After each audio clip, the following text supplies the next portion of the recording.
Yeah.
घडी कानावाचे दान घडी कानावाचे दान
घडी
पाहता गोवळी खाये त्यांची उष्टावळी करती नामाचे चिंतन घडी कानोबाचे ध्यान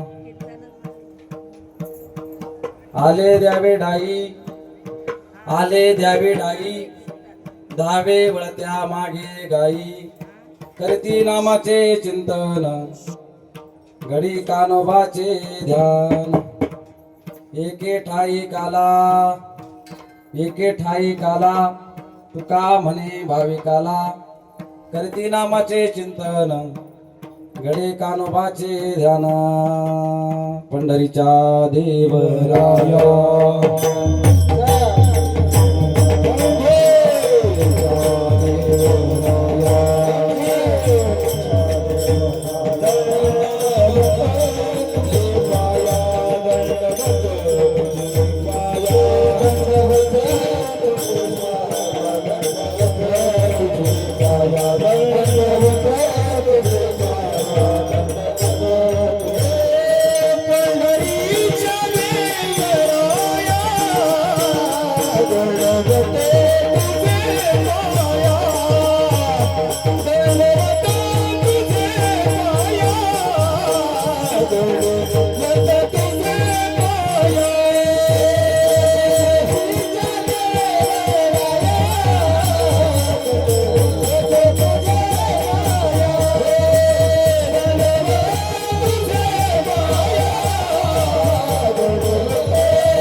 तुझे पाया दयांची केली स्मरण होय सकळ विद्यांचे अधिकरण तेची वंदो श्री चरण श्री गुरूंचे ते नमस्कार ओम नमो ज्ञानेश्वरा करुणा करा दयाळा तुमचा अनुग्रह लादलो पावन झालो चराचरे ब्रह्मानंदम परम सुखदम केवलम ज्ञानमूर्ती द्वंद्वातीतम गगन सदृश्यम तत्वमस्यादि लक्षणम एकम नित्यम विमलमचलम सर्वादि साक्षीभूतम भावातीतम त्रिगुणरहितम सद्गुरुं तन्नमामि कैलासराना शिवचंद्र मौळी फणींद्र माता मुगुटी झळा कारुण्य सिंधू भव दुःखहारी जवीन शंभो मज कोन तारी मनोजे मातुल्य वेगम जितेंद्र या बुद्धिमत्ता वरिष्ठम वातात्मज वानर युद्ध मुख्यम श्रीरामदूतं शरणं प्रपदे विठ्ठला विठ्ठला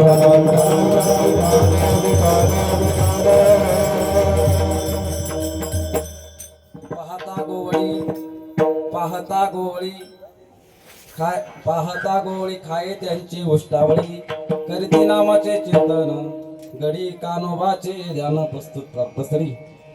प्राप्त प्रसंगी कीर्तन निरूपणासाठी कीर्तनरूपी सेवेसाठी निवडलेला अभंग जगदवंदने जगद्गुरु देवी निवासी संत श्रेष्ठ तुकोबाराय यांचा 4 चरणांचा उत्कृष्ट असा अभंग या काल्याच्या सेवेसाठी निवडले आहे विठ्ठला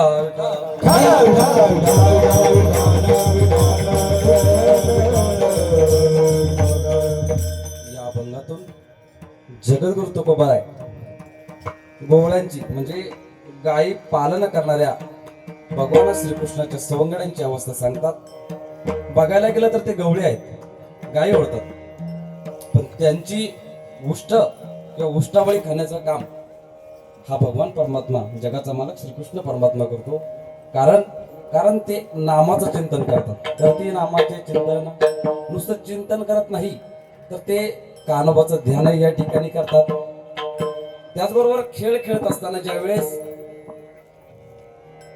ढाई म्हणजे खेळण्यासाठी संधीची वेळ येते त्यावेळेस भगवान कृष्ण परमात्मा गायी वळण्याचं त्या ठिकाणी काम करतोय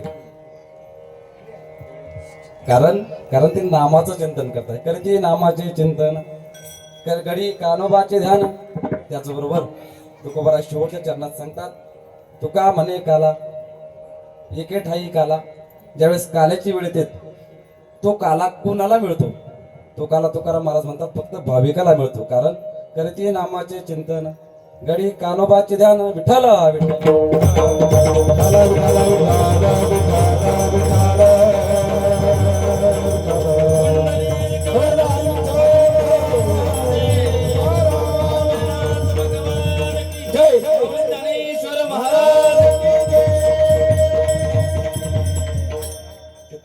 सेवेला सुरुवात करण्यापूर्वी अल्पसा परिहार परिवर्तन असं कीर्तन के निमित्तानं आहे, सर्वांना ज्ञात आहे. पण कीर्तनाच्या अगोदरच खूप दडपण आलंय. दडपण असे की भाविक मंडळी यात्रा समोर आहेच, पण ज्ञाते मंडळी, कीर्तनकार मंडळी, त्याचबरोबर गाड्या अभ्यासक समोर येऊन बसले की मग आपल्यासारख्या अज्ञानाने काय उपदेश करावा, काय सांगावं, दडपण येत असतं. या ठिकाणी उपस्थित गुरुवर तुकारामजी बाबा चोखंडे असतील, त्याचबरोबर आत्ताच ज्यांचं या ठिकाणी आगमन झालं, गायनाचे महामेरू गायनाचार्य इगतपुरी तालुक्याचं भूषण आमचे समाधान महाराज भगत, त्याचबरोबर आमचे मारुती बाबा असतील, शैलेशजी महाराज दाल भगत बलायदुरी, त्याचबरोबर बाकी सर्व मंडळी या ठिकाणी उपस्थित आहेत. आमचे प्रेममूर्ती, चांगले गाडे अभ्यासक, महाराष्ट्रात नामवंत कीर्तनकार म्हणून ओळखले जाणारे योगेशजी महाराज नागरे, आमचे प्रेममूर्ती,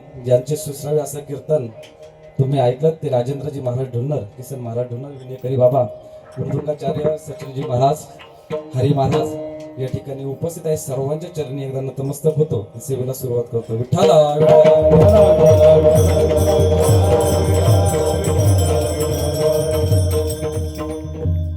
कीर्तनकारांची यादी ही मागे लागली ठरवताना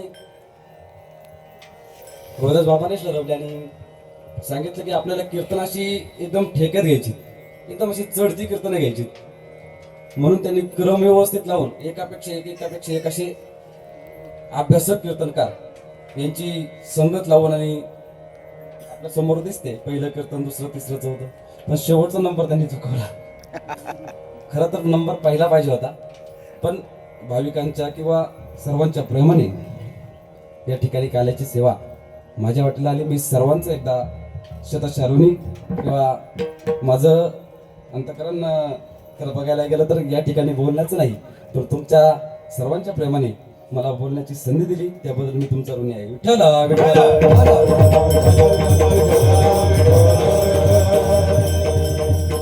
जास्त अभ्यास केला नाही, कीर्तन बसवलेलं नाही, अभंगही आताच ऐकलेला आहे. कारण बाबा इकडे यायच्या अगोदर खूप धावपळ होती. त्यांची उष्टावळी भगवान परमात्म्याने गवळ्यांची काय केले तर उष्ट अन्न पदार्थ त्यांनी सेवन केले. कारण त्यांच्याकडे एक ताकद होती, एक शक्ती होती. ती शक्ती होती नामाची. करीती नामाचे चिंतन, कारण नामाचं ते सतत चिंतन करत होते आणि नुसतं चिंतन करत नव्हते तर गडे कानोबाचे ध्यान. विठ्ठला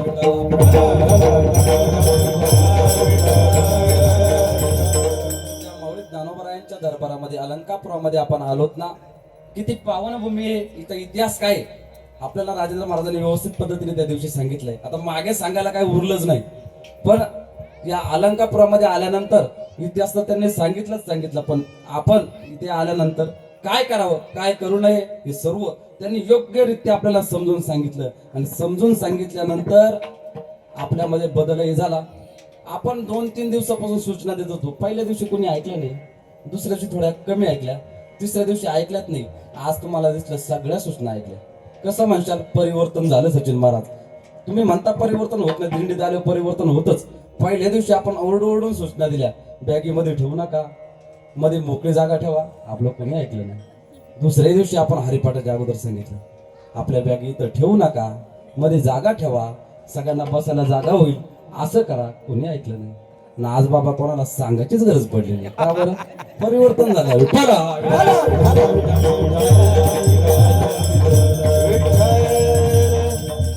रात्री सूचना केली होती सकाळी लवकर जायचे, आपण फक्त सांगितलं, यांनी करून दाखवलं. बाबा परिवर्तन आहे माणसामध्ये. दिंडीत आल्यावर परिवर्तन होतच. याचं उत्तम उदाहरण आपल्या समोर आहे.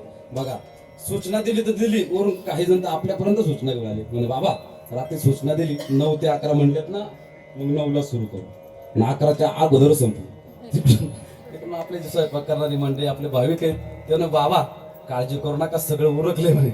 यांना सांगायचा अर्थ काय होता, उरकले म्हणजे तुमचंही उरकून घ्या. आपले सगळ्यांची घाई. आपण आलो कशासाठी होतो?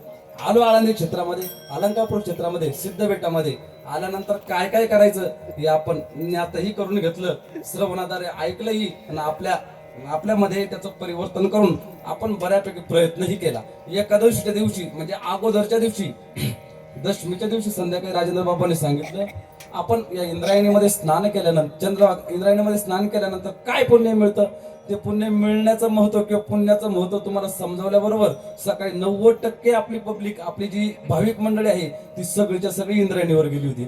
म्हणजे भाविक कळाला, त्याचं महत्व कळाल्यानंतर माणूस तिथे जातो. तसं अलंकापुराचं महत्व कळाल्यामुळे आम्ही इथे आलो. आता या वर्षी तुम्ही म्हणशाल संख्या कमी आहे, संख्या कमी आहे, प्रत्येकाच्या मागे व्याप आहे. यावर्षी कामं जास्त आहे, पाऊस जास्त आहे, पण यावर्षी जे खरे आलेत ना त्यांना आपण खरंच भाविकच म्हटलं पाहिजे.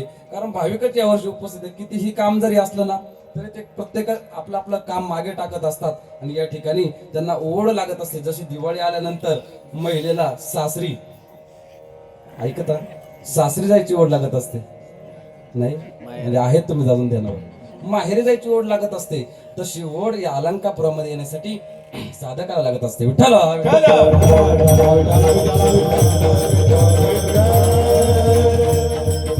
अलंकापुरामध्ये आल्यानंतर या सिद्धबेटामध्ये काय करतात, इंद्रायणीमध्ये स्नान करतात, नामाचं ध्यान करतात, त्याचबरोबर ग्रामप्रदक्षिणा करतात. प्रदक्षिणेचंही महत्व आपल्याला समजावून सांगितलं. अशी प्रदक्षिणा आपण या अलंकापुराला करत असतो आणि या पुण्याचे भागीदार होत असतो. बघा किती दिवसापासून किती कालापासून चालत आलेली ही अलंकापुरातील दिंडीची परंपरा असेल. बघा ज्या वेळेस माऊली ज्ञानोबारायाने 12व्या शतकामध्ये या ठिकाणी संजीवनी स्वरूपामध्ये समाधी घेतली, त्या समाधीला आज म्हणजे उद्या आपण आज घरी जातोय, आपला आज काला होतोय, पण समाधी 16 तासा उद्या एकूण 728 वर्ष पूर्ण. बरोबर राजो, 727 पूर्ण, 28 पूर्ण, 29 ना, 728 वर्ष पूर्ण होत आहे. आणि आपण या 729व्या वर्षाचे भागीदार किंवा साक्षीदार आहोत की आपण आपल्या डोळ्याने हा सोहळा या ठिकाणी बघतोयच नव्हे तर अनुभवतोय. विठ्ठल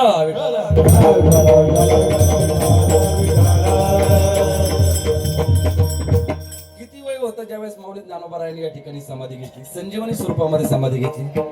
एकदम कमी वय, 21 वर्ष वय. 21व्या वर्षामध्ये माऊली ज्ञानोबाराय, 21-22 वर्षामध्ये माऊली ज्ञानोबाराय या ठिकाणी समाधी घेत आहे. म्हणजे 21-22 वर्ष त्यांना जीवनासाठी मुबलक होतं का? तसं बघायला गेल्यानंतर आपल्याला 100 वर्ष कमी पडतात बाबा, 100 सुद्धा वर्ष कमी पडतात. आपल्याला 100 वर्ष जरी झाले ना बाबा तरी आपण म्हणतो नातू झालाय, ठीक आहे, पण नातूचं लग्न होऊन पंतवाचं तोंड बघायचंय. आपल्या अपेक्षा संपत नाही, आपल्या अपेक्षा वाढतच जातात. काही माणसं लवकर निघून जातात, लवकर निघून जर गेले ना आपल्याला हळूहळू व्यक्त होत असते की हा माणूस लवकर गेला, हा माणसाचं अजून खूप कार्य बाकी होतं. काय कार्य बाकी होतं? अहो मुलं बारीक आहे, मुलांचे लग्न बाकी होते, अजून संसार बाकी होता, खूप लहान वयामध्ये मुलांना परत करून गेला. असं आपल्या तोंडातून सहजपणे उद्गार निघत येतात. म्हणजे काय, त्या माणसाचं कार्य बाकी. मग माऊली ज्ञानोबारायांनी 21 वर्षामध्ये असं काय कार्य केलं की त्यांना जाताने किंवा त्यांना असं वाटलं की आता आपलं कार्य पूर्ण झालंय. त्यांनी जे 21 वर्षात केलं ना ते आपण 21 वर्षामध्ये सुद्धा करू शकत नाही. विठ्ठल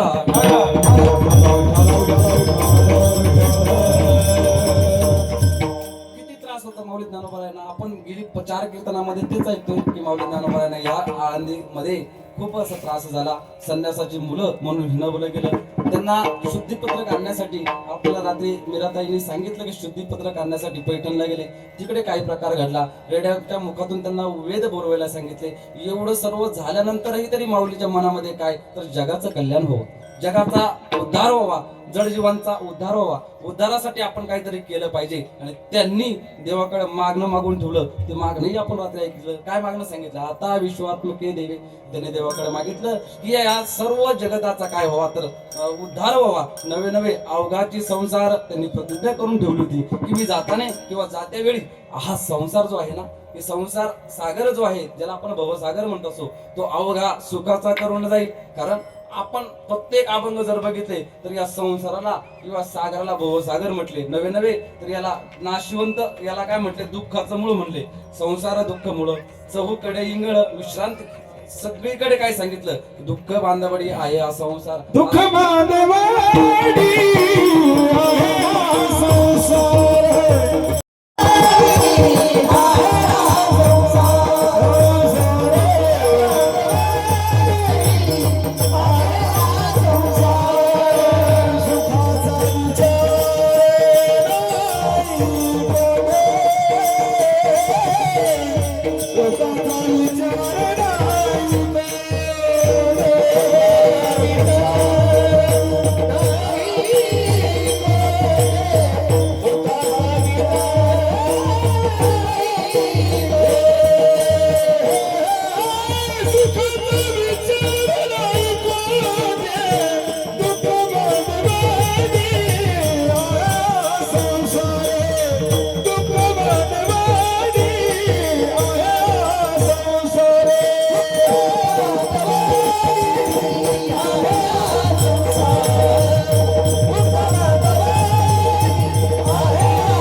दुःख बांधवडी आहे या संसार सुखाचा विचार नाही कुठे.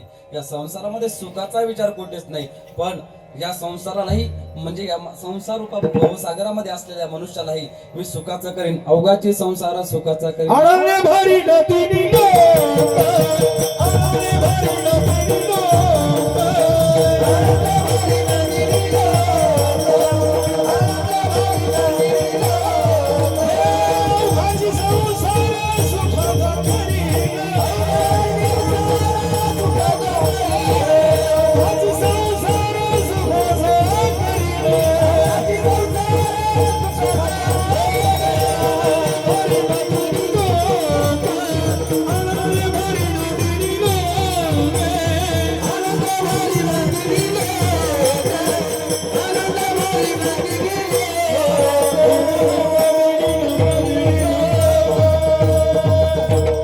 अवघाची संसार सुखाचा करीन. आणि नुसता सुखाचा नाही तर आनंदे भरीन तिने लोका, सर्वांमध्ये आनंद भरून ठेवील अशी माऊलीने प्रतिज्ञा केली. आणि प्रतिज्ञाच केली नव्हे तर ती पूर्णत्वास सुद्धा नेली. कशा पद्धतीने पूर्णत्वास नेली? आता या अवघाची संसारावरती जवळपास मीच 2021-22च्या आपल्या या नामसप्त्यामध्ये सेवा केली होती. त्यावेळेस सांगितलं की कसा अवघाची संसार सुखाचा केला. आता त्यावर जास्त सांगणार नाही, कारण सर्व ज्ञान हे तुमच्या सर्व लक्षात राहतं. दरवर्षी कालाचं कीर्तन झालं ना, तेही तुमच्या लक्षात राहतं. कसं काय सांगा, मागच्या वर्षीचा अभंग काल्याचा गेली सांगता गवळं. हरिने माझे हरिणे माझे हरिणे चित्त भार वित्त विसरले, आता कैशी जाऊ घरा, बॅगी भरान जाऊ घरा. कशी जाणार? विठ्ठला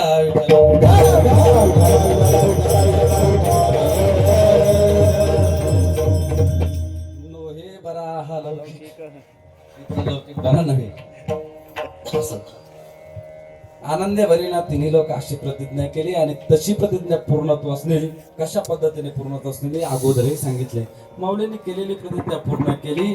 आणि पूर्ण केल्यानंतर या जगाला उद्धरून जाण्यासाठी त्यांनी असे अनमोल ग्रंथ आपल्या समोर ठेवले. त्यामध्ये सर्वश्रेष्ठ ग्रंथ राज ज्ञानेश्वरी आपल्याला दिली. त्या ज्ञानेश्वरीमध्ये आपण जीवन जगत असताना कसं वागावं, कसं राहावं, किंवा जीवनामध्ये जे जे संकट आपल्याला येतात त्या संकटाला कसं सामोरं जावं याचं उत्तर त्या ज्ञानेश्वरीमध्ये दिलं. किंवा आपल्याला या संसारामध्ये जर सुख मिळत नाही, नवे सुख ज्या कारणामुळे मिळत नाही ते कारण म्हणजे आपण समाधान मानत नाही. ते समाधान कसं मानावं हे ज्ञानेश्वरीमध्ये सांगितलं. तेवढंच नव्हे तर मरेपर्यंत आपण त्या ज्ञानेश्वरीचं एकदा तरी पठण करावं, नव्हे तर एक तरी ओवी अनुभवावी. मरेपर्यंत आपण त्या ज्ञानेश्वरीची एक तरी ओवीचा अनुभव घ्यावा अशी ज्ञानेश्वरी आपल्या समोर दिली. आपल्याला उद्धरून जाण्यासाठी तो ग्रंथ दिला. आणि माऊली ज्ञानोबरायाने पुढेही काही कार्य करून आता त्यांच्या मनामध्ये आलं की आता आपण थांबावं, आपण आता या ठिकाणी समाधीस्थ व्हावं. माऊली ज्ञानोबरायांनी समाधीस्थ होण्याचा निर्णय घेतला. आणि निर्णय आपल्या गुरुवर्य संत श्रेष्ठ श्री निवृत्तीरायांना सांगितला. आणि सांगितल्याबरोबर कार्तिकी वारी जवळ आली. कार्तिकी वारी जवळ आल्यानंतर सर्व साधू संतांच्या समवेत पंढरपूर क्षेत्रामध्ये माऊली ज्ञानोबराय गेलेत. माऊली ज्ञानोबराय पंढरपूर क्षेत्रामध्ये गेल्यानंतर आपल्या मनामध्ये आलेला विचार सर्व संत मंडळी समवेत भगवान परमात्म्यालाही आपण सांगावा असा विचार घेऊन माऊली ज्ञानोबरायांनी आपला समाधीस्थ होण्याचा दिवस, वेळ आणि का आपल्याला समाधीस्थ व्हायचंय यासाठी आज्ञा घेण्यासाठी माऊली ज्ञानोबराय पंढरीश पांडुरंग परमात्म्याच्या समोर गेले. पंढरीश पांडुरंग परमात्म्याला सांगितलं, देवा आता मला समाधीस्थ व्हायचंय, समाधीस्थ होण्याची वेळ कोणती आहे, काय आहे? माऊली ज्ञानोबरायांनी त्या ठिकाणी संत मंडळी समवेत भगवान परमात्म्याला सांगितले. भगवान परमात्म्याबरोबर जी काही बाकी संत मंडळी होती सर्वांनाही त्या ठिकाणी वाईट वाटते की माऊली ज्ञानोबराय इतक्या कमी वयामध्ये या ठिकाणी समाधीस्थ होण्याचा निर्णय घेत आहे. समाधीस्थ होण्याचा निर्णय त्यांना अगोदरही आला होता. रात्री आपण कीर्तनात ऐकलं की ज्या वेळेस ताटी बंद केली होती, बंद केलेल्या ताटीमध्ये त्यांना वाटलं होतं की आपण या ठिकाणी समाधीस्थ व्हावं. पण त्या ठिकाणी मुक्ताईने, आदिशक्ती मुक्ताईने दादांना माऊली ज्ञानोबरायांना समजावून सांगितलं की देवा माऊली ज्ञानोबा आहे दादा, आता ही समाधीस्थ होण्याची वेळ नाही, अजून खूप करणे आहे. योगी कसा असतो, त्याने काय करायचं? योगी पावन मनाचा, साये अपराध जनाचा. मुक्ताईने ताटीचे अभंग लिहून माऊली ज्ञानोबारायांना त्या ठिकाणी समजावलं. पण आता कार्य पूर्ण झालं असं माऊली ज्ञानोबारायांना कदाचित कुठेतरी वाटत असेल. आपल्याला नाही वाटणार की माऊली ज्ञानोबारायांचं तेवढंच कार्य होतं, अजूनही असेल, अजूनही करायला हवं होतं असं आपल्याला वाटतं की एवढंच नाही माऊली, अजून तुम्ही काहीतरी कार्य करायला पाहिजे होतं, अजून आमच्या उद्धारासाठी काहीतरी द्यायला पाहिजे होतं. पण माऊलींना वाटलं की आता बस एवढं दिलं, याच्यानंतर आपण थांबून घ्यावं. ज्ञानी माणूस बाबा लवकर थांबत असतात, आपण थांबत नाही का? आपण कारण आपल्या पोटच भरत नाही, समाधानच राहत नाही. विठ्ठल हा विठ्ठल.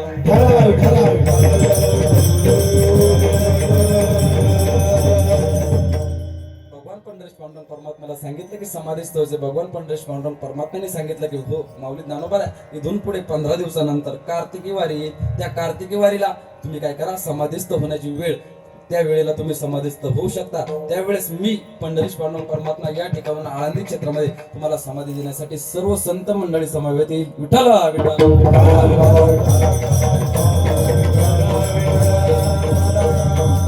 भगवान परमात्मा शब्द देतो की मी तुमच्या वारीला, तुमच्या आळंदी क्षेत्रामध्ये येईल आणि तुम्हाला समाधीस्थच्या वेळेस मी त्या ठिकाणी असेल. भगवान पंढरीश पांडुरंग परमात्मा त्या ठिकाणून येतं, त्या ठिकाणून आळंदी क्षेत्रामध्ये येतात. भगवान पंढरीश पांडुरंग परमात्म्याला काही गोष्टी आवडतात, त्याच्यामध्ये 2 वाऱ्या त्यांना आवडतात. ती एक आषाढी वारी आणि एक कार्तिकी वारी आवडतात.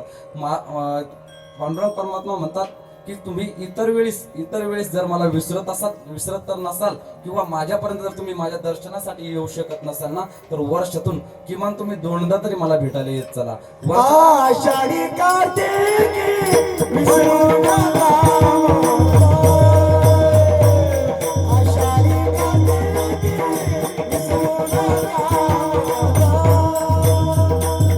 आषाढी कार्तिकी विसरू नका. आषाढी कार्तिकी विसरू नका. आषाढी कार्तिकी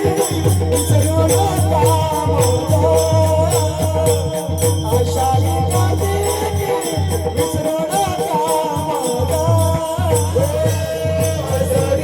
कार्तिकी विसरू नका. आषाढी कार्तिकी विसरू नका. आषाढी कार्तिकी विसरू नका. सावकाशाचे तुझं पांडुरंगा, सावकाशाचे तुझं पांडुरंगा. आषाढी कार्तिकी विसरू नका. आषाढी कार्तिकी विसरू नका. सावकाशाचे तुझं पांडुरंगा, सावकाशाचे तुझं पांडुरंगा. आषाढी कार्तिकी विसरू नका. आषाढी कार्तिकी विसरू नका.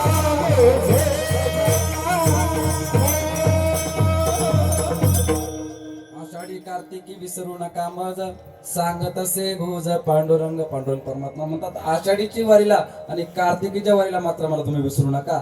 जर या कार्तिकीनं आषाढीला जर तुम्ही मला विसरलात ना, तर तुम्हाला अजून एक संधी आहे. मी त्या ठिकाणी येईल, त्या ठिकाणी तुम्ही या.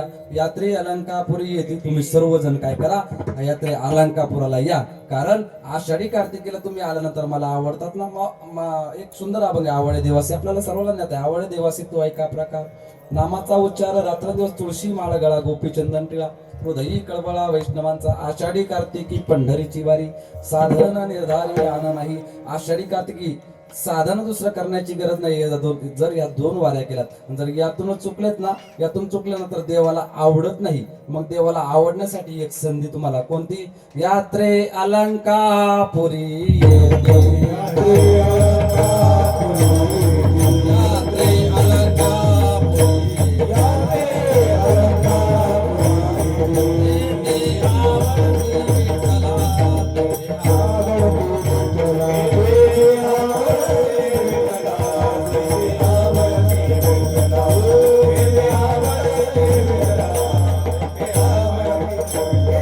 यात्रे अलंकापुरी, यात्रे अलंकापुरी.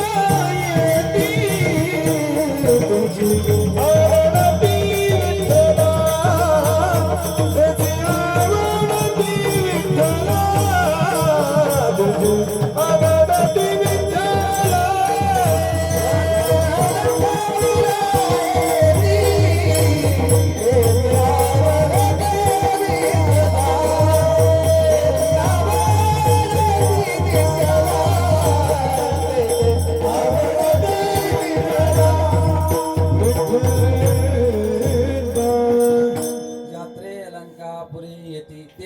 आवडती विठ्ठला. जर आषाढी कार्तिकीला जाऊ शकला नाहीत ना तर या कार्तिकी वारीला या, कारण इथं आलेलं देवाला आवडतं. ते आवडती विठ्ठला. इथं यायचंय आणि इथं माऊली ज्ञानोबरायांचा समाधी संजीवन सोहळा आहे. तो आपल्या डोळ्याने आपल्या नेत्राने बघायचाच नाही तर अनुभवायचा आहे सुद्धा. बघा इतकी वारकरी मंडळी या आळंदी क्षेत्रामध्ये आलेत. जिकडे बघेल तिकडे नामाचा गजर सुरू, जिकडे बघेल तिकडे आपल्याला चिंतन, नामचिंतन आपल्या कानावरती ऐकायला येतंय. नवे नवे इथं आल्यानंतर किती प्रसन्न वाटतंय, किती प्रसन्न वाटतंय बघा बरं. आल्यापासून आता जाईपर्यंत कुणालाच आठवण झाली नव्हती घरी जायची, पण फक्त काल्याचं नाव ऐकलं की काला म्हणजे बाबा ही शाळेची बेल आहे. 5 वाजले की बेल वाजले सांगावं लागत नाही. तीच तशी जशी बेल आहे ना तशी ही एक बेल टांगलेली असते. ही बेल फुटली की सांगावं लागत नाही घरी जायचंय. विठ्ठला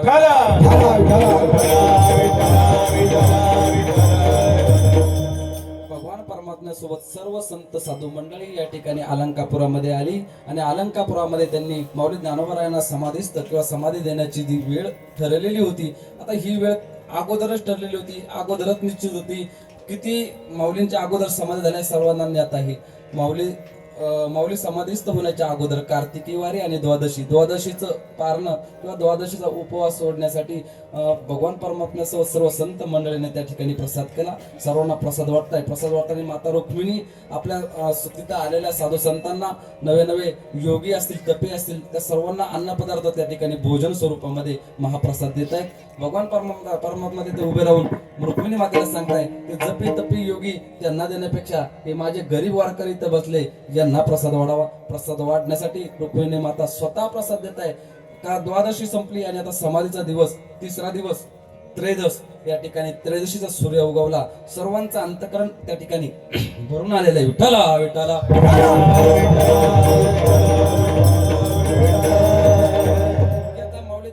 त्या ठिकाणी समाधीस्थ होणार आहे. समाधीस्थ होण्याची जागाही ठरलेली होती. माऊली ज्ञानोबरायांची 108 क्रमांकाची समाधी, 108 वेळेस माऊली ज्ञानोबरायांनी या ठिकाणी समाधी घेतली आणि संजीवनी समाधी या स्वरूपामध्ये माऊली ज्ञानोबराय या ठिकाणी समाधीस्थ होणार आहे.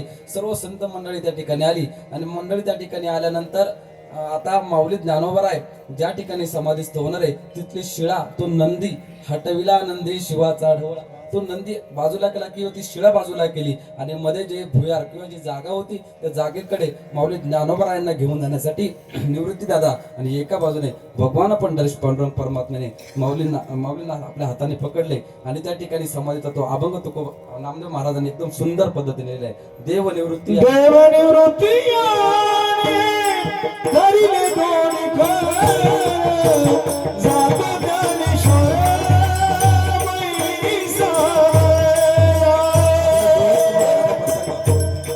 डोळ्यासमोर प्रसंग ठेवायचा. भगवान परमात्म्याने आणि निवृत्ती दादाने माऊली ज्ञानोबरायांच्या दोन्ही हाताला पकडले आणि ज्या ठिकाणी समाधीची जागा आहे त्या ठिकाणी घेऊन जाते.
पकडले, एका हाताने देवाने पकडले, कुणाला माऊली ज्ञानोबरायांना धरले, आधार दिलाय आणि आधार देऊन समाधीस्थ जी जागा बसण्याची आहे त्या बसण्याच्या जागेकडे नेलं. त्या जागेवरती बसवले आणि बसवल्यानंतर माऊली ज्ञानोबरायांसमोर ज्ञानेश्वरी त्यांच्या समोर ठेवली. त्या ज्ञानेश्वरीच्या समोर आजूबाजूला काही फुलं आणि नैवेद्य स्वरूपामध्ये त्या ठिकाणी माऊली ज्ञानोबरायांसमोर ठेवलाय आणि माऊली ज्ञानोबरायांना समाधी देऊन सर्व संत मंडळी आता बाहेर निघणार आहे. त्याच वेळेस त्यांची लाडकी बहीण छोटी मुक्ताई धाय मोकलून रडू लागली. विठ्ठल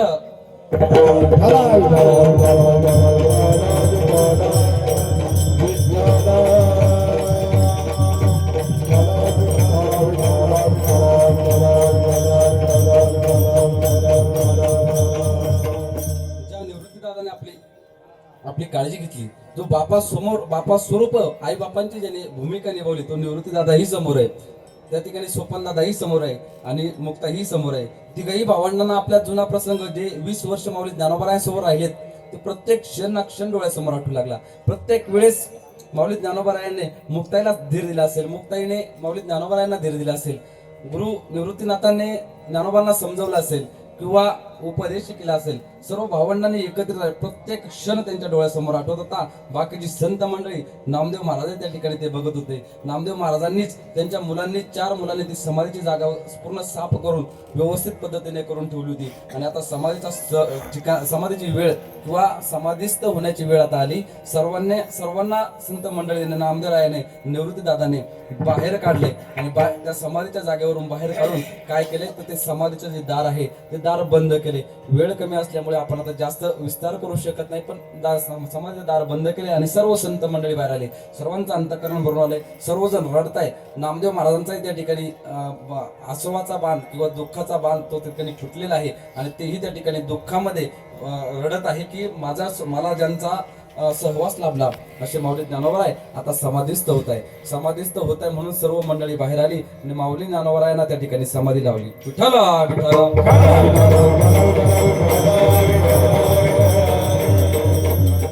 माऊली ज्ञानोबरायांची समाधी 108वी म्हणजे इथून मागेही माऊली ज्ञानोबरायांनी जन्म घेऊन 107 वेळेस त्या ठिकाणी काय केले समाधीस्थ झालेले आहे. 108 वेळेस माऊली ज्ञानोबराय त्या ठिकाणी समाधीस्थ होत आहे.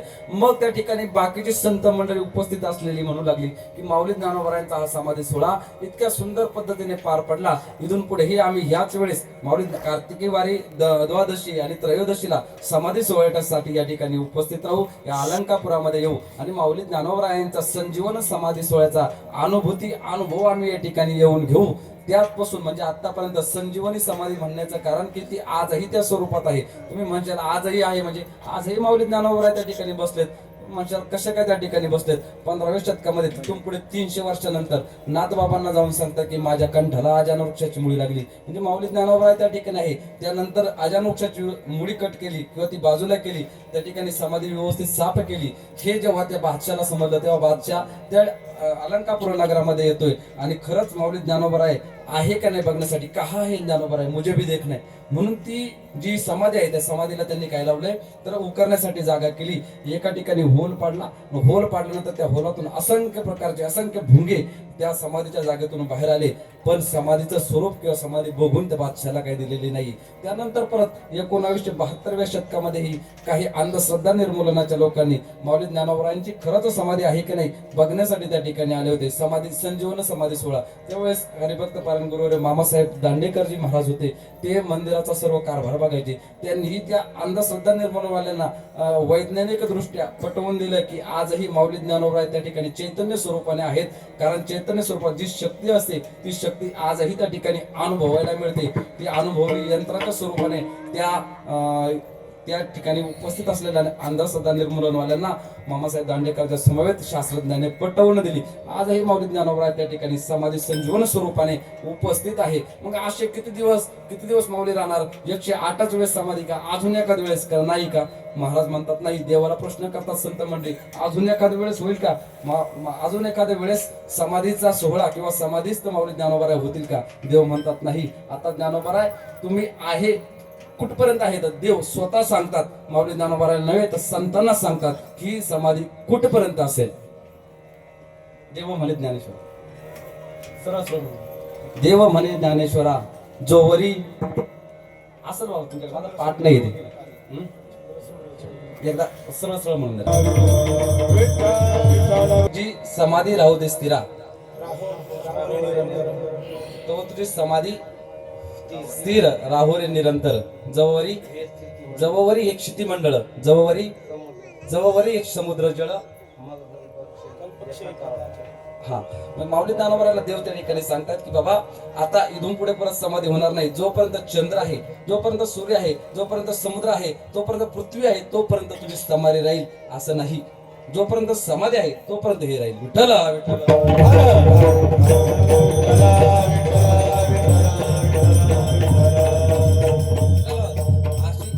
अशी ही संजीवन समाधी, अशी संजीवनी समाधी आपल्याला बघायला या ठिकाणी अनुभवायला मिळते. आणि या सिद्ध बेटामध्ये, या आनंदवनामध्ये, आनंदी नगरीमध्ये आपण येऊन माऊली ज्ञानोबरायांचा हा सोहळा बघतोच नाही तर अनुभवतोय. आणि या अनुभवातून किंवा या क्षेत्रामध्ये आल्यानंतर जो भाव आपला प्रगट होतो, त्या भावातून खरंच माऊली ज्ञानोबरायांचं अस्तित्व या ठिकाणी आहे हे कोणीही आपल्यामध्ये असलेला भाविक अमान्य करणार नाही. विठ्ठला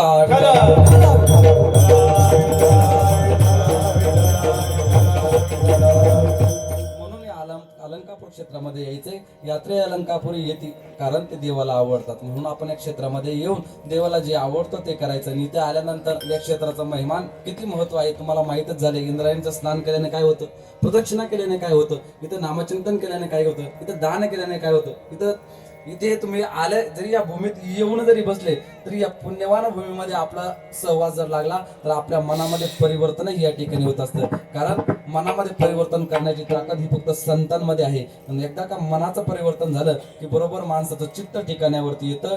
चित्ती तुझे पायी डोळा रूपाचे ध्यान संतांच्या चरणावरती किंवा संतांच्या सहवासात जर गेलं तर नक्कीच आपलं चित्त शुद्ध होतं आणि चित्त स्थिर होतं. विठ्ठला कीर्तन समाधीचा सोहळा आहे किंवा समाधीचा सोहळ्यानिमित्त आपण ही दिंडीचं नियोजन करत असतो म्हणून त्यावरती बोलणं होतं. आपलं ज्या निमित्ताने कीर्तन आहे किंवा आता जी सांगतेची कीर्तन आहे ते सांगतेचं कीर्तन काहीतरी विशिष्ट विषयावरतीच बांधलेलं आहे की आपण कीर्तन करत असताना सांगतेचं कीर्तन किंवा काल्याचं कीर्तन करताना फक्त आणि फक्त देवाचं चरित्र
केले देवे गोकुळी. देवाचं चरित्र उच्चारायचंय. पण कोणतं चरित्र उच्चारायचंय? देवाने जे गोकुळात केलं, भगवान श्रीकृष्ण परमात्म्याचा अवतार घेऊन देवाने जे गोकुळामध्ये चरित्र केलं किंवा गोकुळामध्ये जे भगवान परमात्म्याचं जीवन त्यांनी जगत असताना ज्या ज्या काही क्रीडा केल्या त्या क्रीडांचं उच्चारण या ठिकाणी काल्याच्या दिवशी करायचं असतं. विठ्ठल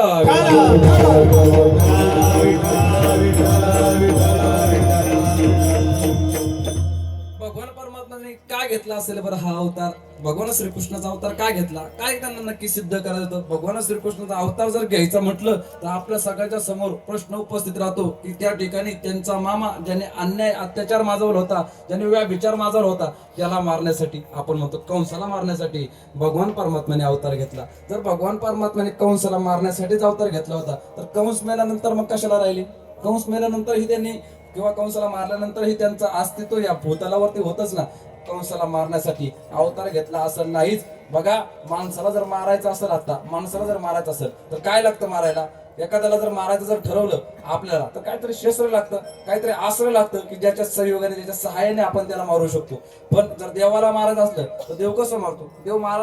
देवाला मारण्यासाठी खूप साधनं आहे. देवाला अवतार घ्यावा लागत नाही माणसाला मारायला. आता तर खूप साधनं आलेत. कोरोना नंतर अटॅक आहे, अनेक रोग आहे. कोणताही एखादा रोग पाठवला का एका मिनिटामध्ये माणसाला मारता येतं. मग कंसाला मारणं काय अवघड होतं का? म्हणतात जाड्या माणसाला लवकर रोग होतात. कंस तर जाडाच होता ना. किती सोपं होतं मारणं, किती सोपं होतं. पण तसं न करता त्यांनी अवतार घेतला. कारण अवतार घेऊन त्यांना कंसालाच नुसतं मारायचं नव्हतं, तर या गोपाळांचा उद्धार करायचा होता, गोपिकांचा उद्धार करायचा होता, गवळणींचा उद्धार करायचा होता, राधेचाही उद्धार करायचा होता. नवे नवे इथून पुढे येणारी जी आपण ज्या पिढीमध्ये आलो तर आपल्या पिढीपर्यंत भगवान परमात्म्याने काय काय संदेश दिले ते संदेश आपल्या जीवनामध्ये आणून किंवा भक्तीचा मार्ग कसा अवलंबायचा हे दाखवून देण्यासाठी अवतार घेतला. विठ्ठल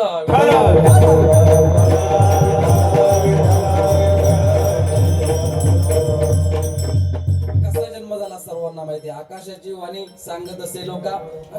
त्यावेळेस आकाशवाणी झाली ना, आकाशवाणी सांगितलं का 8वा पुत्र येईल ना, 8वा पुत्र कंसाला मारील. अशी ज्यावेळेस आकाशवाणी झाली त्यानंतर वसुदेव आणि देवकीला 7 पुत्र झाले. 7 पुत्र झाले ना 8वा पुत्र भगवान श्रीकृष्ण परमात्म्याच्या रूपाने जन्म घेतला. भगवान श्रीकृष्ण परमात्मा मथुरेतून गोकुळात कसे आले सर्वांना माहीत आहे. वसुदेवाने त्यांना गोकुळात आणून सोडले आणि गोकुळामध्ये आल्यानंतर पहिल्या दिवसापासून गोकुळामध्ये त्यांच्या क्रीडा सुरू झाल्या. पहिल्यांदा नंद राजाच्या दरबारामध्ये पुत्र जन्माला आला म्हणून अशी पहिली सगळी बातमी सगळ्या गोकुळामध्ये पसरली की नंद राजाच्या नगरामध्ये एका पुत्राने जन्म घेतलाय. विठ्ठला विठ्ठला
पुत्र झाला यशोदेला. सगळ्या गोकुळामध्ये आनंद झालाय की यशोदेला नंद राजाला या ठिकाणी भगवान परमात्म्याच्या रूपाने भगवान श्रीकृष्ण परमात्म्याने पुत्र रूपाने त्या ठिकाणी अवतार घेतलाय. सगळीकडे आनंद आहे. आणि इकडे मथुरेमध्ये काय तर कंसाला छळकाप सुटला की आता भगवान श्रीकृष्ण परमात्मा तिकडे जन्म घेतला 8व्या अवताराने जो आपल्याला मारणार आहे. कृष्ण गोकुळी जन्मला दृष्टा छळकाप सुटला आणि कंसाने मग भगवान श्रीकृष्ण परमात्म्याला मारण्यासाठी एक युक्ती केली. कोणाला पाठवलं? 1 2 3 पुतना राक्षसी मावशीच्या स्वरूपाने आली. नंतर ब्राह्मणाच्या ज्योतिषाच्या स्वरूपाने त्या ठिकाणी कंसाकडून काही माणसं भगवान परमात्म्याला मारायला येत आहे. पण भगवान परमात्मा हळूहळू त्यांना मारत लहानचे मोठे होऊ लागले. सवंगड्यामध्ये खेळू लागले. सवंगड्यामध्ये खेळता सगळ्या मित्रांमध्ये त्यांनी एक असा जीवलगपणा जुळवून ठेवला की त्यांची जी मित्रांची सवंगड्यांची जोडी होती, पैंद्या असेल, सुदामा असेल, त्यांच्या सर्वांच्या सोबत खेळता खोड्या करता भगवान परमात्मा लहानचे मोठे होत आहे.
मोहन खोड्या करे मनमोहन. भगवान श्रीकृष्ण परमात्म्याने तिथे खोड्या करण्यासाठी सुरुवात केली. आता काय खोड्या केल्या, किती खोड्या केल्या, आपण गेले कित्येक वर्षापासून काल्याची कीर्तन ऐकतोय आणि अनेक काल्याच्या कीर्तनांमध्ये आपण काय खोड्या केल्या हे माहित आहे. त्यामुळे विशेष करून एक एक खोडी सांगण्यात वेळ काही घेत नाही, कारण सर्वांना काय पाहिजे हे मला माहिती आहे. करू वाटत नाही. जरी खाण्याचा जर एखादा पदार्थ हातात जर घेतला ना तरी भगवान परमात्म्याची आठवण त्या सवंगड्यांना आल्याशिवाय राहत नाही. काहीही करताना, कोणतीही गोष्ट करताना भगवान परमात्म्याच्या आठवणीशिवाय किंवा त्याच्याशिवाय त्या सवंगड्यांना जमत नाही. त्यातला एक त्यांचा मित्र आहे, त्याचं नाव आहे मधुमंगल. त्या मधुमंगलाला एक दिवस त्याच्या आईने घरातून आवाज दिला, मधुमंगलाला आवाज दिला. आईचा आवाज ऐकतात मधुमंगल घराकडे गेला. घरामध्ये त्याने बघितलं आईने काहीतरी सुंदर पदार्थ बनवलाय. दारामध्ये गेल्या गेल्याबरोबर वास आला. घरामध्ये दूध, दही, तूप, लोणी असायचं. दुधापासून दही, दह्यापासून लोणी जर बनवलं तर मध्ये जो राहणारा भाग आहे त्याला काय म्हणतात, ताक. त्या ताकाचा आपण काय करत असतो, काय करतो, कढी करत असतो. त्या ताकाची सुंदर अशी कढी त्या मधुमंगलाच्या आईने घरामध्ये बनवली. आणि कढी बनवत असताना कढीत काय काय पदार्थ वापरतात तिथं महिला मंडळाला माहिती आहे. आपण काळा आमसूल बघत असतो फक्त. असे अनेक पदार्थ टाकून सुंदर फोडणी देऊन ती कढी बनवली. सुंदर वास त्या ठिकाणी येतोय. आंबट, मध्येच गोड, तिखट अशी सुंदर कढी लागते. आणि ती कढी खाण्यासाठी त्या ठिकाणी मधुमंगलाच्या आईने बोलवलंय. मधुमंगल घरामध्ये गेला. आई आवाज दिला, हो आवाज दिला. बाळा तुझ्यासाठी कढी बनवली. कढी बनवली, बघितली आणि त्याला एका वाटीमध्ये ती कढी पिण्यासाठी दिली. पिण्यासाठी कढी घेतली. मधुमंगलाने ती कढी आपल्या ओठात, आपल्या तोंडात घेतली. एक घोट घेतल्याबरोबर सुंदर अशी चविष्ट ती कढी लागली. आणि लागल्याबरोबर त्यांना त्या ठिकाणी देवाची आठवण झाली, भगवान श्रीकृष्ण परमात्म्याची आठवण झाली. ही सुंदर कढी आता देवालाही आपण द्यावी म्हणून मधुमंगलाने प्रयत्न करू लागला. आईला म्हटलं, आई हीच कढी मी बाहेर जाऊन पिऊ का? आई म्हणे, अजिबात नाही, मला माहिती तुला काय करायचं. ही कढी घेऊन कुठे जायचं मला माहिती, अजिबात कढी घेऊन बाहेर जायचं नाही. तुला काय प्यायची ना ती इथे पे, पण वाटी बाहेर नेऊ नको. मधुमंगलाने ते ऐकलं. मधुमंगलाच्या लक्षात आलं आईला कढीशी घेणं नाही, आईला वाटीशी घेणं नाही. वाटी पाहिजे ना, ती कढी सगळीच्या सगळी आपल्या तोंडात घेतली. सगळी कढी तोंडात घेतली आणि वाटी आईला दिली. आई वाटी. आता कढी तोंडात घेतली द्यायची देवाला, मग जाणार कसा? तोंड असं पूर्णपणे फुगवलंय. आणि तो मधुमंगल पळत पळत पळत पळत कान्हाच्या घराकडे, भगवान श्रीकृष्ण परमात्म्याच्या वाड्याकडे, घराकडे पळू लागला. घराकडे जाताना जे जे मध्ये येतील सर्वांना फक्त आई शर्याने बाजूला करतोय. दरवाजामध्ये गेला. दरवाजामध्ये पहारेकऱ्यांना सांगितलं, बघ कुठे कान्हा? फक्त तोंडात आवाज करून विचारतोय, कुठे कान्हा? त्यांना समजलं कान्हा म्हणतोय मधून. कोण आहे? मधुमंगल आलाय म्हणून सेवेकरी सांगतात. आई म्हणते, काय रे बाबा, कोण आवाज येतोय? मधुमंगल आलाय, पण आवाज तर काय देता येत नाही, फक्त आवाज आतमधून फक्त करतोय. ऐकल्याबरोबर कान्हा त्या ठिकाणी आला. कान्हाला समजलं की भगवान श्रीकृष्ण परमात्म्याला समजलं की मधुमंगल माझ्यासाठी काहीतरी घेऊन आलाय. काय घेऊन आलाय म्हणून बघण्यासाठी बाहेर आले. त्याचं तोंड फुगलेलं समजल्यावर भगवान परमात्मा म्हणतात, यांनी माझ्यासाठी काहीतरी आणलंय, पण ते तोंडात आणलंय आपल्याला द्यायचंय. कसं घ्यायचं? भगवान परमात्म्याला मधुमंगल सांगतोय, आकर म्हणजे 11 पर्यंत आपण जाणार नाही, त्याच्या हातच आपण आवरून घेऊ.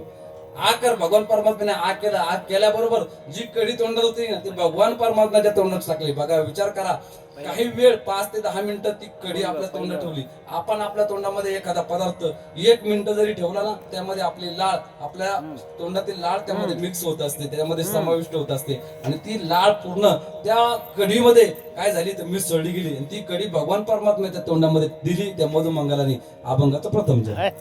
पाहता गोवळी, पाहता गोवळी, पाहता गोवळी, पाहता गोवळी, पाहता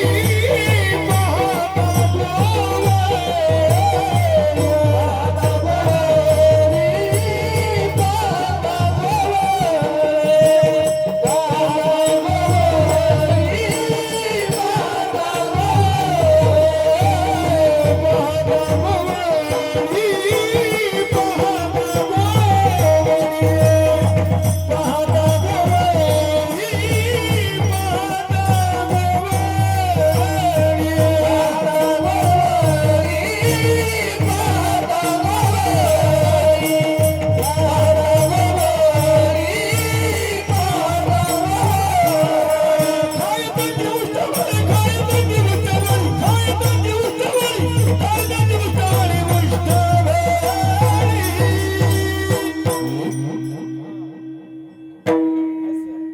करीतीन माझे चंदन, करीतीन माझे चंदन,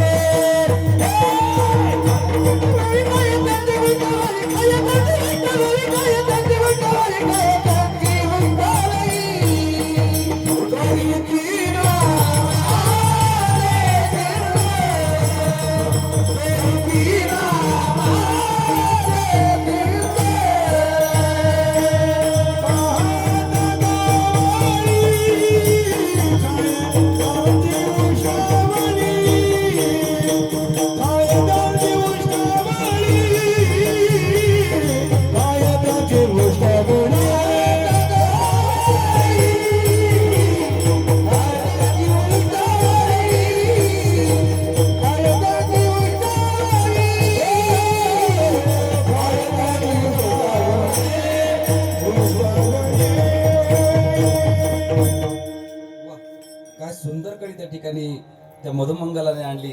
देवाच्या तोंडात ती गोष्टीकडे गेल्यानंतर देव म्हणतो, वा किती सुंदर कडी बनवली, किती सुंदर कडी मला तू या ठिकाणी खायला दिली. बघायला गेलो कोण होता तू? गवळ्याचा मुलगा होता. पाहता गवळी आणि त्याचं उष्ट भगवान परमात्म्याने त्या ठिकाणी सेवन केलंय. लाळ मिश्रित ती कडी देवाने खाली. आपण इथं पाणी पिताना जर एखाद्याने तोंड लावून पाणी पिलं ना तर तो ग्लास 2 वेळेस धुतो. किती वेळेस? 2-3 वेळेस पाणी खाली टाकतो, जरी पाणी जारचं असलं तरी 2च धुतल्याशिवाय पेत नाही. तो भगवान परमात्मा लाळे सहित मिश्रित झालेली ती कढी त्या मधुमंगलाची खातोय. काय? पाहता गोवळी, पाहता गोवळी खाय त्यांची उष्टावळी. उष्टी असलेली ती कढी भगवान परमात्म्याने खाली. का बरं खाली असेल? काय असेल असं त्या गवळ्याच्या पोरामध्ये? काय त्या गवळ्याने केलं असेल? बघा, तो गोवळ्याचा पोरगा म्हणजे भगवान परमात्म्याचा वारकरी आहे, भगवान परमात्म्याचा सेवक आहे. त्या ठिकाणी नामाचं चिंतन करून किंवा नामस्वरूपाचं चिंतन करून भगवान परमात्म्याने आपलंसं केलेलं आहे. म्हणून तो सवंगडी स्वरूपात भगवान श्रीकृष्णासोबत त्या ठिकाणी राहतोय.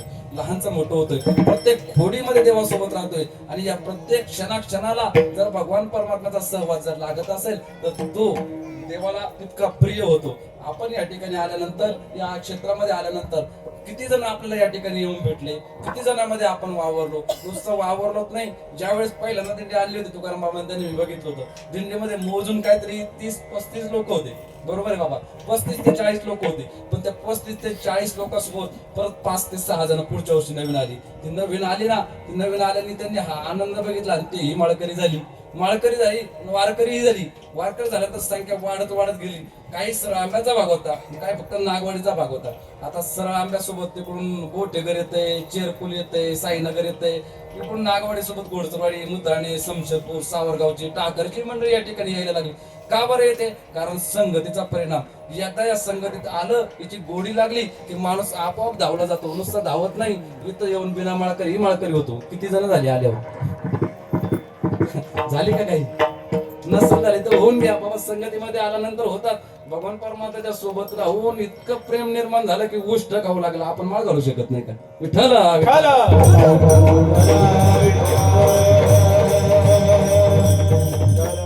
जी आली असेल बिना माळेची राहिली असेल ना, त्यांना विनंती आहे बाबांनो, बघा आपण एवढा नामचिंतनाचा हा सार घेतलेला आहे. एवढा आपण 2-3 दिवसात आनंद घेतलाय आणि फक्त एक गोष्ट, एक लायसन आपल्याला लागतंय.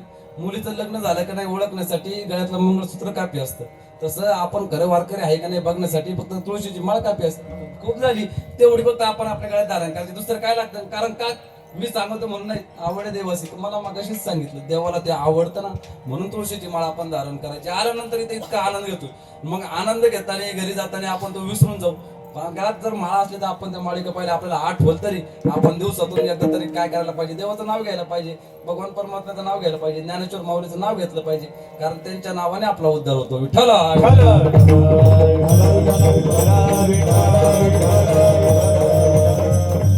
एवढी अवस्था निर्माण होण्यासाठी फक्त एक मात्र कारण होतं. कारण ते गोपाळ किंवा ते गोवळ्याची मुलं काय करत होते? तर नामाचं चिंतन करत होते.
घडी कानोबाचे ध्यान नामाचे चिंतन करतात म्हणून देवाला ते इतके आवडतात.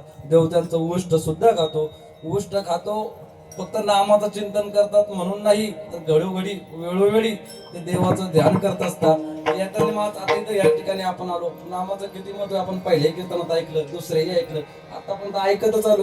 नवे नवे आपलं पाठ झालंय, पूर्ण पाठ आहे. नामाचे किती प्रमाणात जरी सांगितलं ना त्याचं उत्तर आपण जर सुरुवातीला जर सांगितलं तर मागचं उत्तरार्ध तुम्ही घाल, इतकं तुम्हाला नामाचं महत्व माहिती आहे. माहीत असून नाही आपण वेळोवेळी ते ध्यानातही ठेवलं पाहिजे. ध्यानात ठेवून आपण त्याचं चिंतन केलं पाहिजे. तसंच भगवान श्रीकृष्णाचं नामाचं चिंतन करणारे हे गोपाळ तर होतेच होते, पण घडी कानोबाचे ध्यान, त्यांच्या ध्यानात फक्त कानोबा किंवा भगवान परमात्मा पांडुरंग ध्यानी पांडुरंग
समाधान झालं बाबा.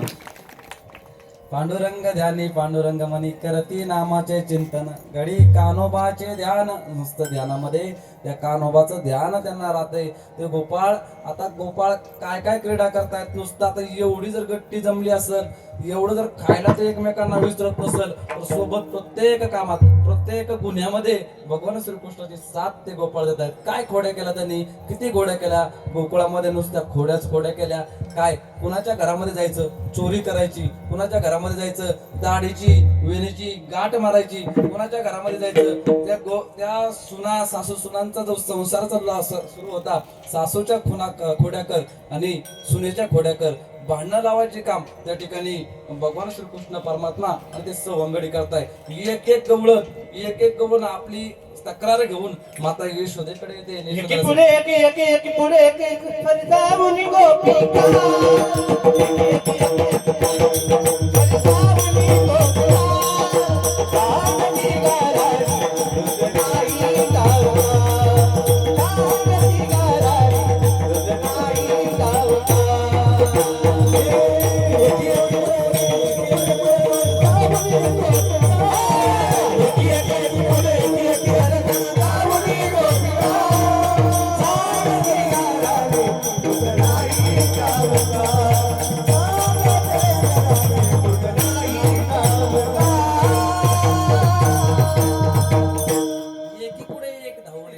भगवान परमात्म्याची तक्रार ते यशोदेकडे करते. किती तक्रार केला, काय काय सांगते यशोदे, तुझ्या कानाने काय नाही केलं. प्रत्येक माझा काना तसा नाही. माता आहे यशोदा स्वरूप आई आहे.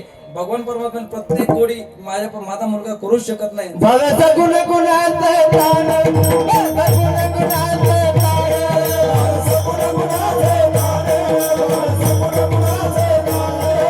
दिसते गो जिरवान, दिसते गो जिरवान, दिसते गो जिरवान, दिसते गो जिरवान.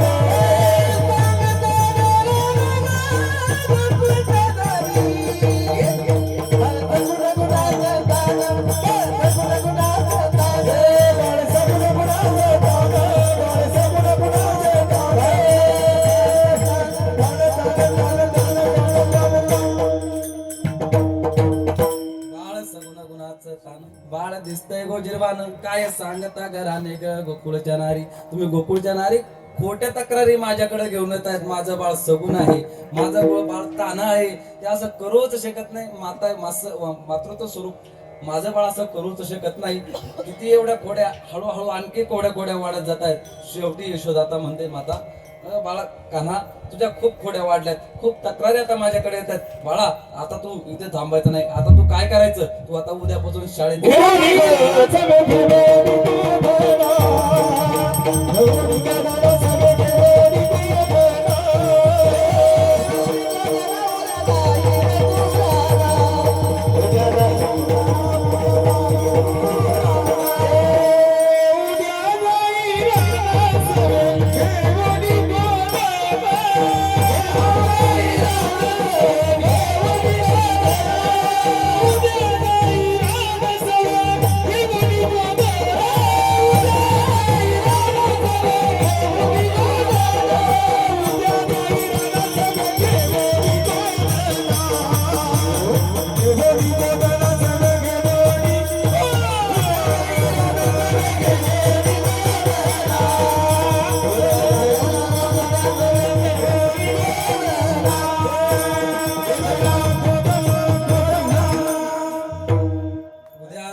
घेऊन गोधना. कान्हा तुझ्या आता खूप तक्रारी यायला लागल्या, तुझ्या खोड्या खूप वाढल्यात. आता उद्यापासून तू इथे थांबायचं नाही.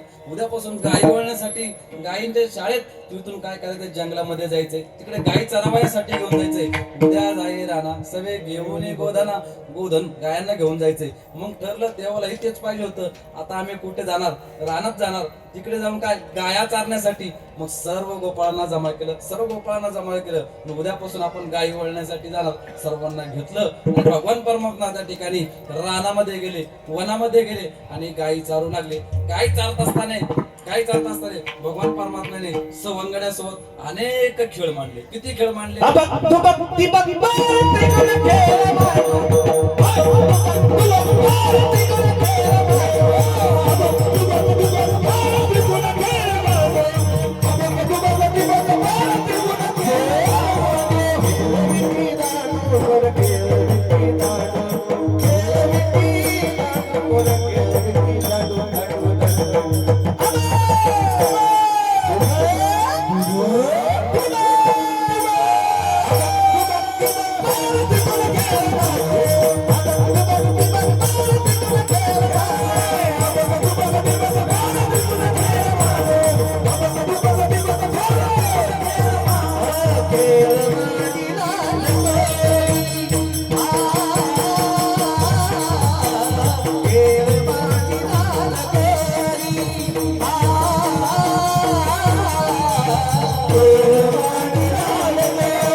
अनेक किती खेळ आता तुम्हाला समाधान बाबाने सांगितलेत, मला आठवत नाही एवढे खेळ सांगून जर एवढे खेळ भगवान परमात्म्याने त्या ठिकाणी गोपाळांसमोर खेळायला सुरुवात केली. आणि खेळ खेळत असताना सगळे सवंगडी सगळ्या सवंगड्यासोबत त्या ठिकाणी चेंडूफळीचाही खेळ त्या ठिकाणी खेळताय. आणि चेंडूफळीचा खेळ खेळत असताना एकूण किती जण लागत असतात, 11 जण, 10 ते 11 जणांची त्या ठिकाणी टीम लागत असते. मग एक जण चेंडू टाकायला आणि एक जण खेळायला. आता खेळायचा डाव भगवान परमात्म्यावरती, तर बाकीचे सवंगडी काय करतात, चेंडू टाकतात. आणि चेंडू टाकण्याची वेळ सवंगड्यावरती आली आणि दुसऱ्या सवंगड्यावरती खेळण्याची वेळ आली, तर भगवान परमात्म्याने काय करावं, अभंगाच्या 3ऱ्या चरणात तुकोबाराय सांगतात.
डावे वळत्या मागे गाई.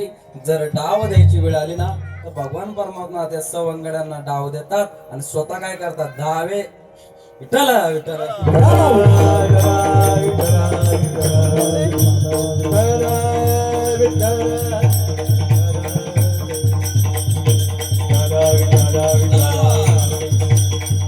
आले द्यावे डाई, धावे वळत्या मागे गाई. भगवान परमात्मा गाई वळण्यासाठी धावतायत गायीन मागे, आणि सवंगड्यांना काय करतात, त्या ठिकाणी डाव देतात. का भगवान परमात्मा एवढं करतात, कारण ते करती नामाचे चिंतन ते काय करतात, सतत भजन सुरू आहे. गोपाला गोपाला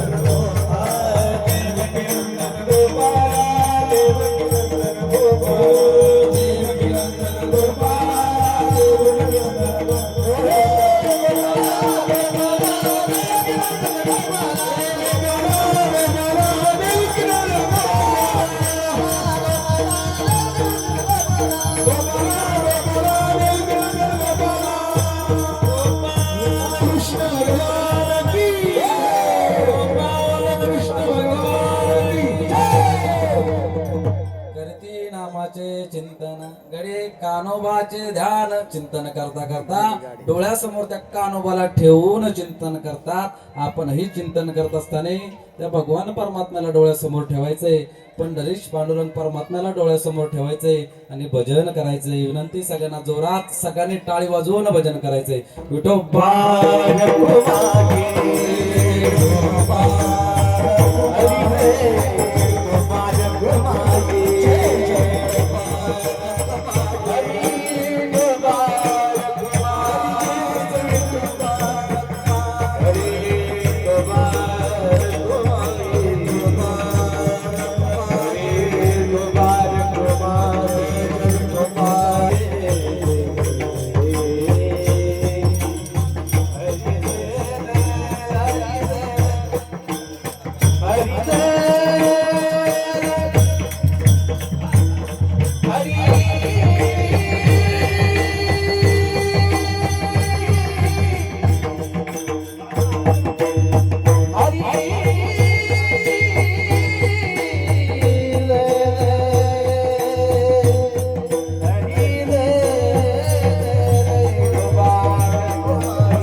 पुंडलिक वरदा हरी विठ्ठल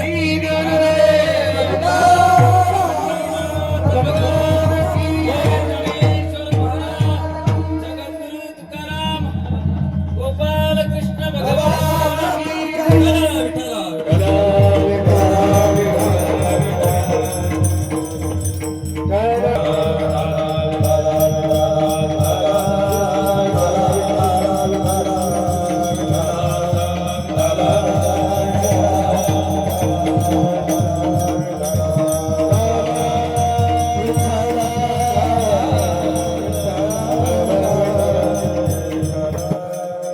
आली द्यावी डाई धावे वळत्या मागे गाई करती नामाचे चिंतन गडे कानोबाचे ध्यान. ही ताकद ही शक्ती फक्त आणि फक्त नामाच्या चिंतनात आहे. भगवान परमात्मा उष्टही खातोय. भगवान परमात्मा वेळ आल्यानंतर डावही देतोय आणि भगवान परमात्मा वेळ आल्यानंतर जीवाचाही विचार करत नाही. चेंडू पळीचा खेळ सुरू असताना ज्यावेळेस चेंडू यमुनेच्या डोहामध्ये बुडतो आणि त्या बुडालेला चेंडू कोण काढेल, कारण त्यामध्ये कालिया नावाचा नाग आतमध्ये विषारी नाग त्या ठिकाणी राहतोय. कोण जाईल चेंडू आणण्यासाठी? कोणीही सवंगडी पुढे येत नाही. त्यावेळेस भगवान परमात्मा पुढे येतो, जीवाचाही विचार करत नाही. जीवाचाही विचार न करता भगवान परमात्मा पुढे येणारा, कारण ना करती नामाचे चिंतन गडे कानोबाचे ध्यान. ते फक्त भगवान परमात्म्याच्या नामाचं चिंतन करतात. वेळोवेळी त्याला आपल्या चित्तामध्ये स्थिर करून ठेवतात. म्हणून देव त्यांच्यासाठी मरणाचाही विचार करत नाही. विठ्ठला विठ्ठला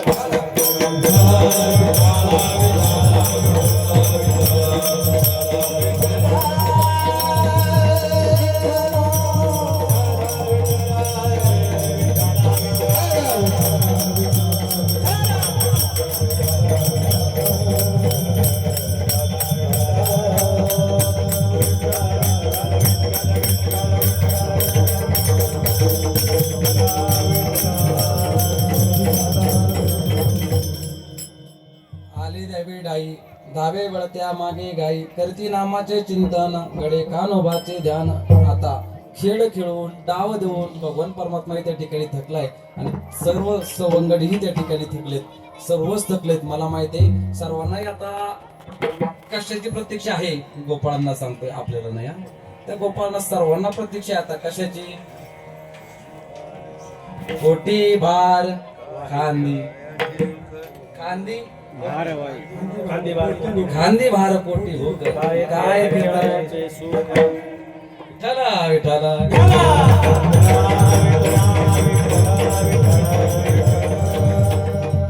काय आता खेळायचं सुख राहिले. आता काय झाले, आता भूक लागली का ना, आता जेवणाची वेळ झाली. मग काय सर्वांनी घरून आणलेले जे शिदोरे होत्या सर्व शिदोरे आता काय करायचे, एकत्रित करायचे आहेत आणि एकत्रित करून त्याचा काय बनवायचंय, प्रसाद बनवायचा, जेवण बनवायचंय. तो प्रसाद सर्व पद्धतीने सर्वांनी आणून एका ठिकाणी एकत्रित केला. त्या प्रसादाचं वर्णन तुकोबराय शेवटच्या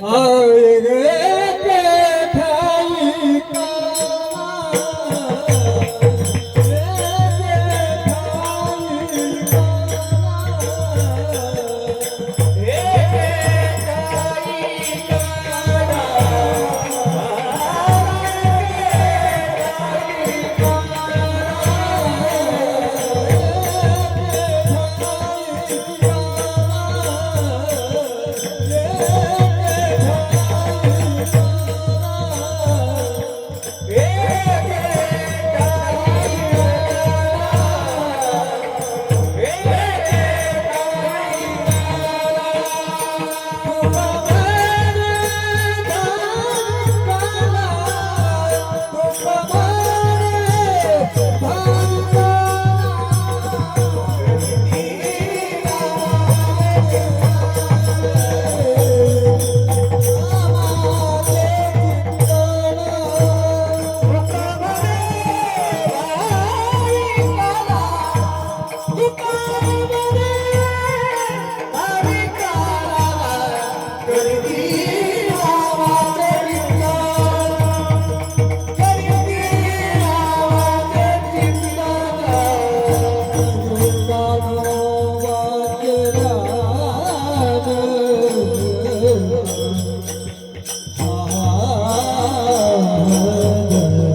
तुका म्हणे भाविकाला तो काला एकत्रित केला आणि कुणाला दिला हे तुका म्हणे भाविकाला जे गोपाळ आहेत त्या गोपाळांना तो काला दिला तोच काला संतांच्या कृपेने आपल्यापर्यंत पोहोचला तुम्ही म्हणशाल संतांच्या कृपेने आपल्यापर्यंत पोहोचला कोणता काला आहे तो जीव शिवरूपी काला आहे जीवाचा आणि शिवाचा ऐक्य करणारा तो काला आहे दही आणि लाहीच्या स्वरूपामधला तो काला आहे तो संतांनी सुद्धा वाटला तुम्ही म्हणशाल काय प्रमाण एक टाळी झाली चंद्रभागे मावळली.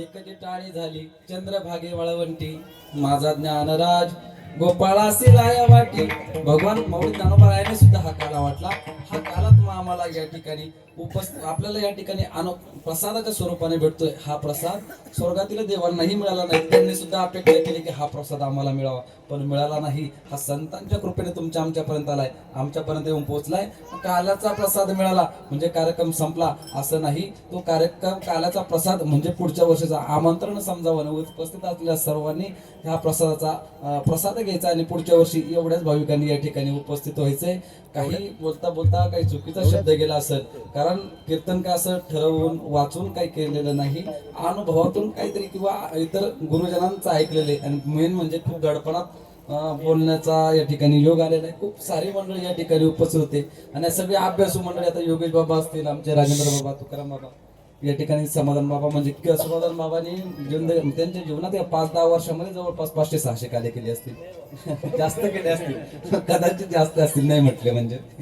एवढे कीर्तन त्यांनी साथ केल्याने खूप मोठं नाव आहे बाबांचं अशी सर्व गुरुजन मंडळी या ठिकाणी लाभली बाबा काही चुकीचा शब्द गेला असेल तर काय एक उदाहरण त्या कारणाने त्या ठिकाणी माफ करून टाका नवीन कीर्तनकार शिकतोय अजून वेळ लागेल तुमच्या इतका अभ्यास किंवा तुमच्या इतकी साधना त्यासाठी संयम असावा लागतो तुमची 10-15 वर्ष गेली बाबा 2 आणि 3 वर्षाचं काम आहे का आमच्यासारखं गेला असेल चुकीचा शब्द तर उदाहरण त्या कारणाने माफ करा माय बाप हो तुम्ही जे प्रेम दाखवलं त्या प्रेमाचा मी काही उत्तरही होऊ शकत नाही, पण त्यावरती थोडासा तुमच्या भावाला एक मान देण्याचं काम करून ही कीर्तनरूपी सेवा स्वीकारली.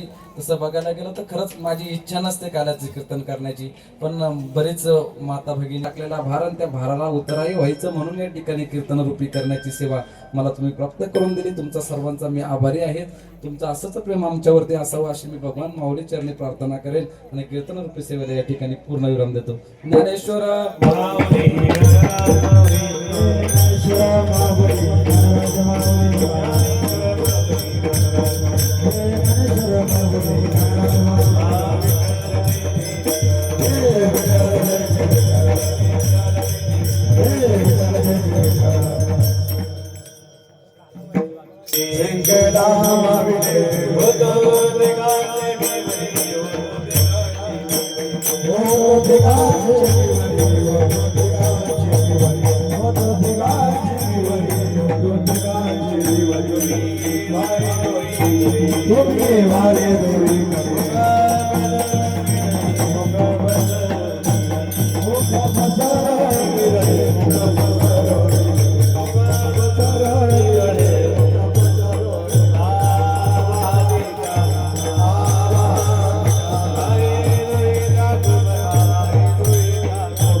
Raja